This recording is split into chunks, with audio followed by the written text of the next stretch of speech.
Hi students.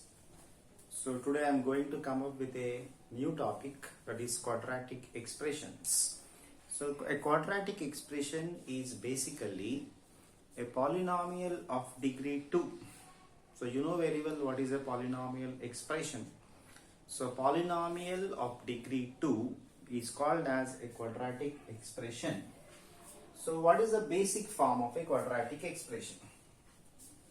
So basic form, a quadratic expression is always of the form ax squared plus bx plus c, where x is the variable. So quadratic expression must be of second degree. So x is the variable here and the highest power of x is 2, we can clearly see. So highest power of the variable is nothing but degree. So highest power of variable is 2. So that is the degree. So this is basically an expression of second degree. So a quadratic expression is always of the form ax squared plus bx plus c, where a is not equal to 0. Because if a becomes 0, this is not going to be of second degree, that is not going to be a quadratic. So a must be not equal to 0. And a, b, c here are some constants. So a, b, c are some constants which are called as coefficients. Okay, so a, b, c are called as coefficients. A, b, c are called as coefficients which are some complex numbers. So coefficients are complex numbers means don't confuse the coefficients to be imaginary, because a complex number means it is either real or imaginary. So what is the meaning of this? Coefficients can be real or can be imaginary is the meaning when we are writing the coefficients to be complex. So definitely a not equal to 0, where a, b, c are coefficients and x is the variable. So this is the basic form of quadratic expression with variable x. Okay, so here ax squared means this first term is called as a quadratic term because it is having second degree term. Bx is called as linear term because it is having first degree term. C is called as constant term because it is of 0 degree. So quadratic term, linear term and constant term. So okay, so next, so if I take ax squared plus bx plus c, it is called as quadratic expression. If I take ax squared plus bx plus c is equal to 0, it is called as quadratic equation. So equal to 0, it is equation. If you don't write is equal to 0, it is called as quadratic expression. Okay, so first what I will do is, I will take this as some f of x because it is some function in terms of variable x. So f of x I am taking here. If alpha satisfies f of x is equal to 0, that means when you put alpha in place of x in this f of x, when you put alpha in place of x means f of alpha, no? So if f of alpha is equal to 0, so when you substitute alpha, you will get 0.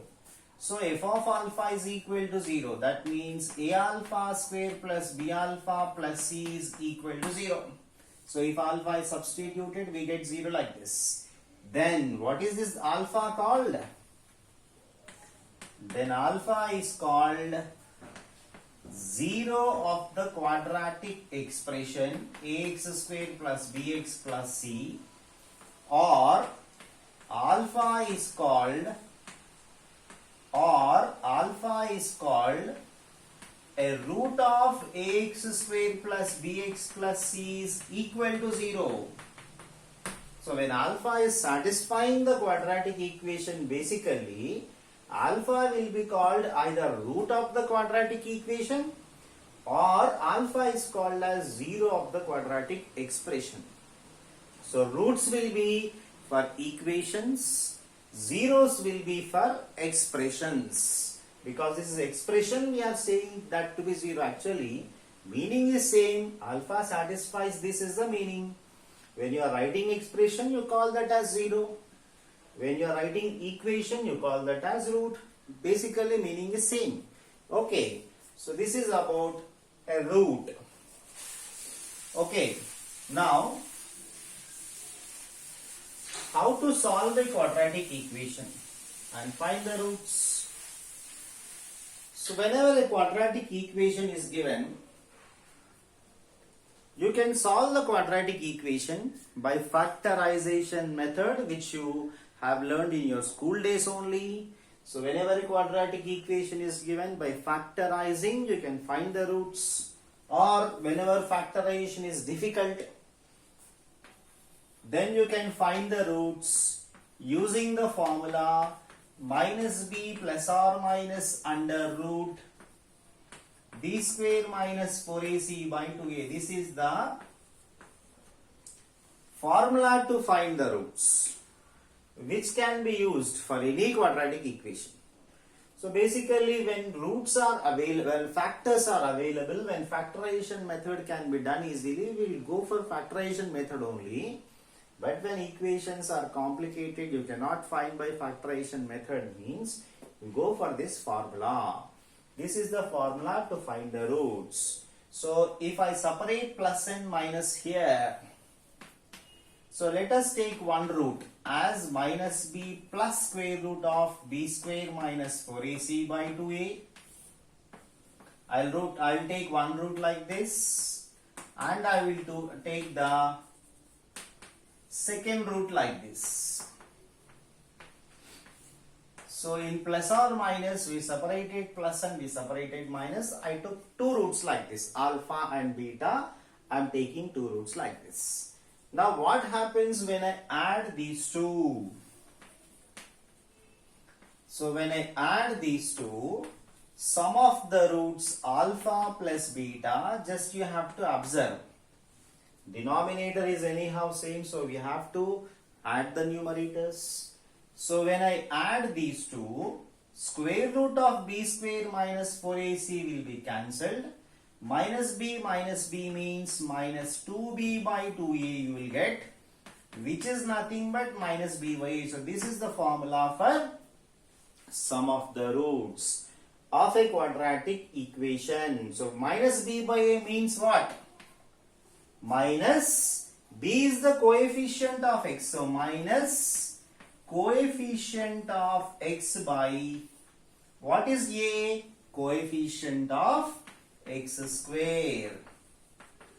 So sum of the roots formula is minus coefficient of x by coefficient of x square. Okay, now I will take product of the roots. So product of the roots alpha into beta means you have to multiply these two. So when you multiply these two, you can see that the numerator will be a plus b into a minus b model. So numerator will be a plus b into a minus b model. So you can apply a square minus b square. So when you apply a square minus b square, okay, so you are going to get b square minus of b square minus 4ac by denominator 4a square. Okay, so therefore you will get 4ac by 4a square. That means c by a you will get.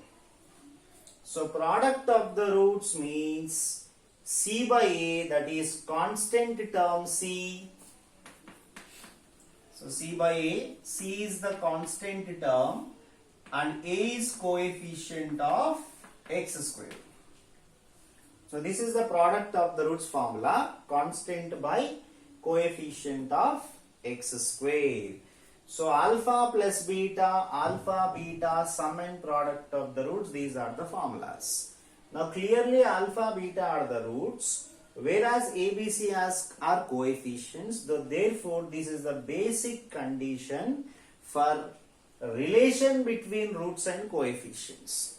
What is this? This is relation between roots and coefficients, because you clearly have roots in the left side and you clearly have the coefficients in the right side.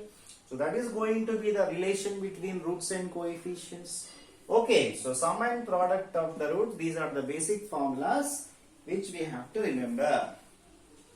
Now using this sum and product of the roots, I will try to derive one more formula. So I will take alpha minus beta whole square, which I can write as alpha plus beta whole square minus 4 alpha beta. Simple. A minus b whole square can be written as a plus b whole square minus 4ab. So that I am using there. So therefore, what is alpha plus beta? We just derived the formula now. So alpha plus beta minus b by a. Alpha beta is c by a. Okay, so when you simplify, you will get b square minus 4ac by a square. So this is alpha minus beta whole square.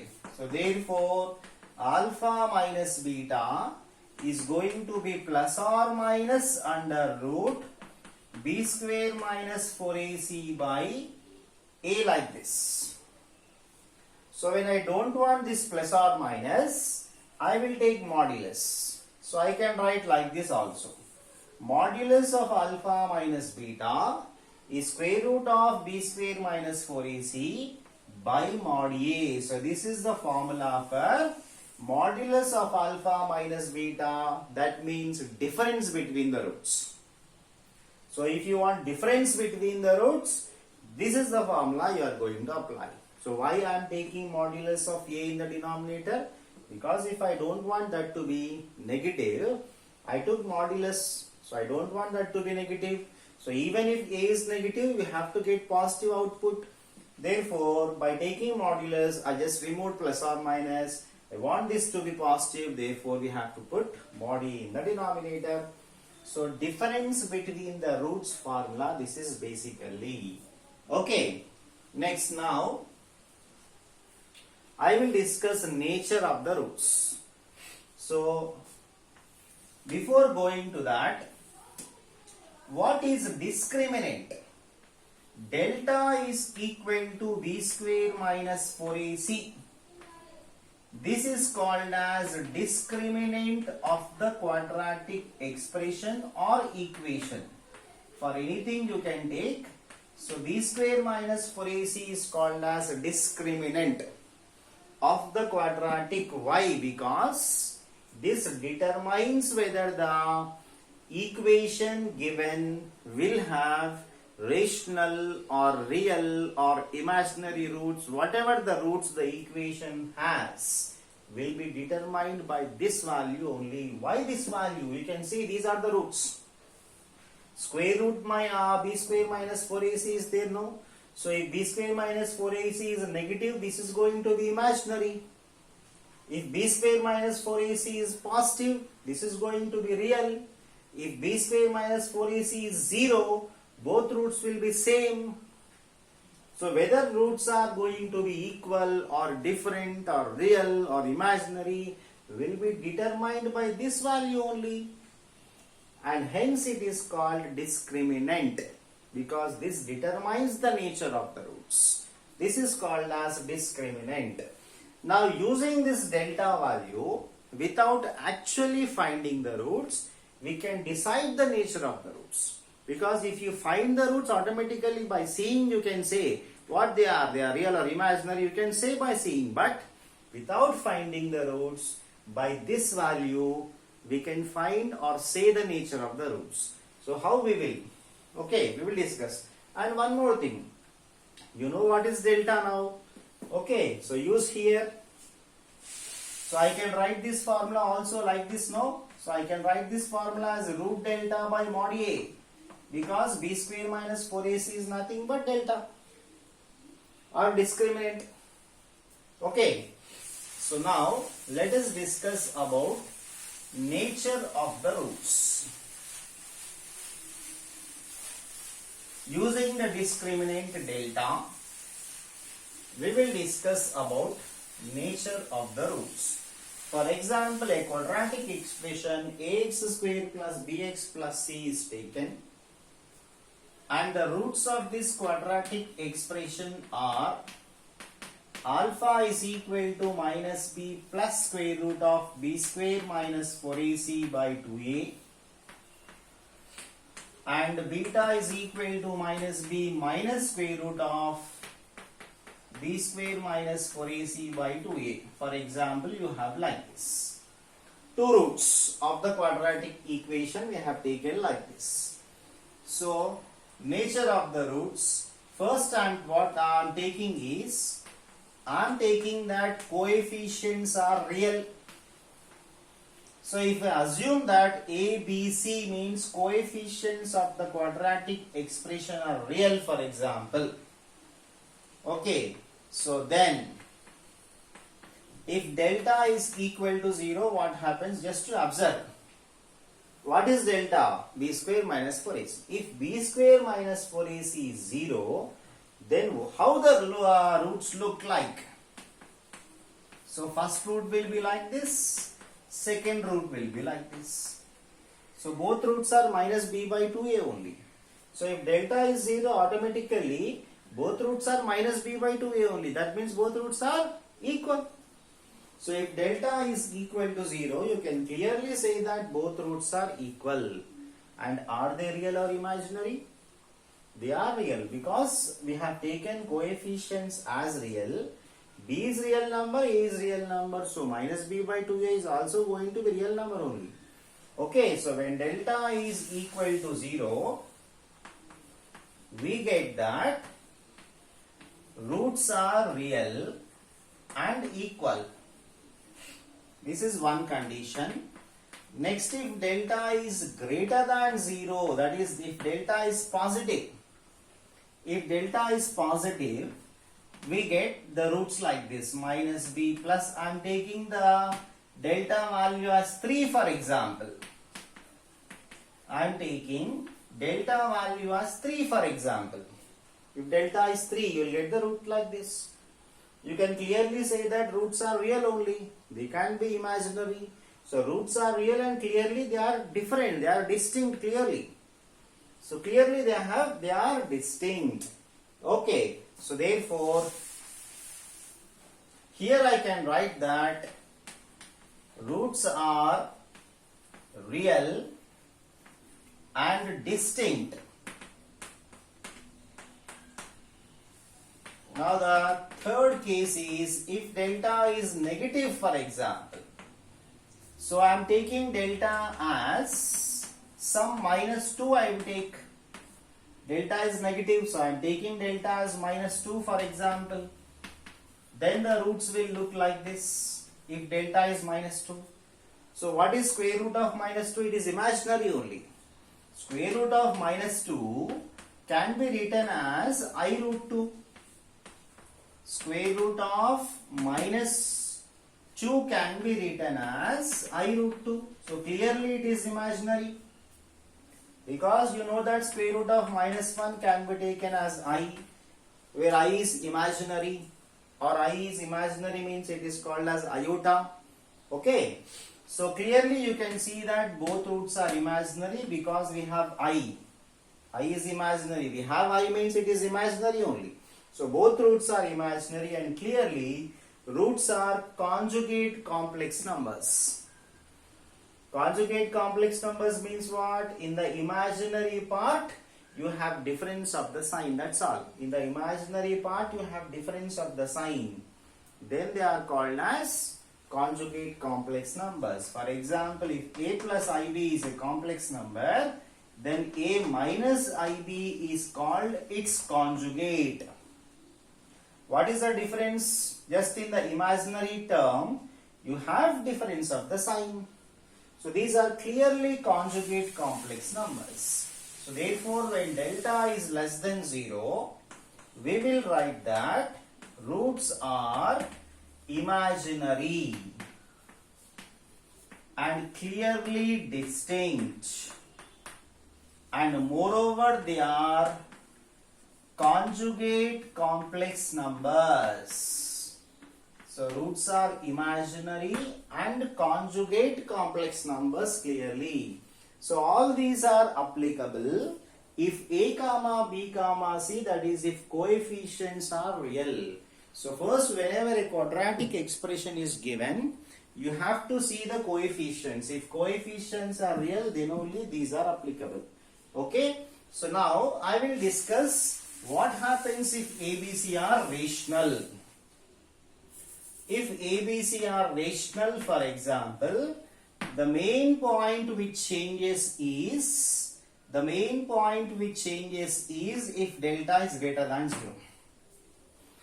So when delta greater than 0, clearly roots are different, we have seen. So when delta greater than 0 and perfect square, not a perfect square, two cases we have to discuss when coefficients are rational. So when delta is a perfect square, for example, b square minus 4ac, you take as 4 because 4 is a perfect square, you know clearly. Just see, here I am taking as 4, which is a perfect square. So root 4 is what? 2. So clearly you are getting both roots are rational because we have taken ABC as rational, B is rational, A is rational, the total root is going to be rational number. So therefore, when delta greater than 0 and a perfect square, you will write that roots are rational and distinct. So rational means they are going to be real also. So in real numbers, they are going to be rational if delta is a perfect square. And if delta is not a perfect square, roots are going to be irrational and conjugate surds. Irrational and conjugate surds. If delta is not a perfect square, for example, you take delta as 2, for example. If you take delta as 2, for example, you will get the roots like this. They are clearly irrational numbers and they are conjugate surds. See, minus b plus root 2 minus b minus root 2, they are conjugate surds only. So when delta is not a perfect square, you will get conjugate surds. So this is when coefficients are rational. You can distinct when the roots are rational, when the roots are irrational, you can divide like this. They are clearly real only. And in real, when they are rational, when they are irrational,